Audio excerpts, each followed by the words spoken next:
ఐక్యరాజ్య సమితిలో తెలుగువారికి అరుదైన గౌరవం దక్కింది. భారతదేశ శాశ్వత ప్రతినిధిగా పర్వతనేని హరీష్ నియమితులయ్యారు. 1990 కేడర్ ఐఎఫ్ఎస్ బ్యాచ్కి చెందిన హరీష్ ప్రస్తుతం జర్మనీ రాయబారిగా పనిచేస్తున్నారు. అయితే ఐక్యరాజ్య సమితిలో భారత తొలి శాశ్వత మహిళా రాయబారిగా సేవలందించిన సీనియర్ దౌత్యవేత్త రుచిరా కాంబోజ్ జూన్ 1న పదవి విరమణ చేశారు. దీంతో ఆమె స్థానంలో హరీష్ను కేంద్రం నియమించింది. త్వరలో ఆయన బాధ్యతలు చేపట్టనున్నారు.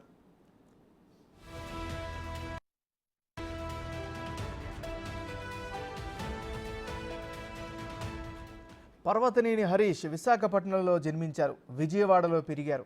ఆయన పాఠశాల విద్యాభ్యాసం పటమటలోని ఎన్ఎస్ఎం పబ్లిక్ స్కూల్లో జరిగింది. లయోలా కాలేజీలో ఇంటర్మీడియట్ చదివారు.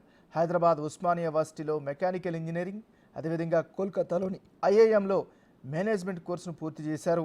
విదేశాంగ మంత్రిత్వ శాఖలో ఆర్థిక సంబంధాల అదనపు కార్యదర్శిగా బాధ్యతలు నిర్వర్తించారు. తూర్పు ఆసియాకి చెందిన పలు దేశాల్లో భారత రాయబారిగా, హ్యూస్టన్లో భారత కాన్సులేట్ జనరల్గా, వియత్నాంలో రాయబారిగా పనిచేసిన ఆయన దాదాపు 3 దశాబ్దాలకు పైగా దౌత్య సేవలను అందించారు.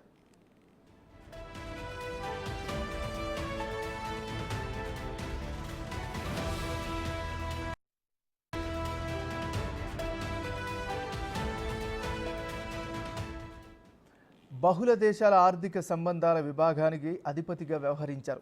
G20, G7, బ్రిక్స్ సమావేశాల్లో దేశం తరపున పాల్గొన్నారు. అమెరికన్ కైరో యూనివర్సిటీలో అరబిక్ నేర్చుకున్న ఆయన కైరో, రియాద్లలో రాయబారిగా పనిచేశారు. గాజాలో పాలస్తీనియన్ అథారిటీలో భారత ప్రతినిధిగా ఉన్నారు. పాలస్తీనాలో ఐక్యరాజ్య సమితి తరపున సహాయక కార్యక్రమాలకు ఆధ్వర్యం వహించారు. 2007 నుంచి భారత ఉపరాష్ట్రపతికి జాయింట్ సెక్రటరీగా ఉన్నారు.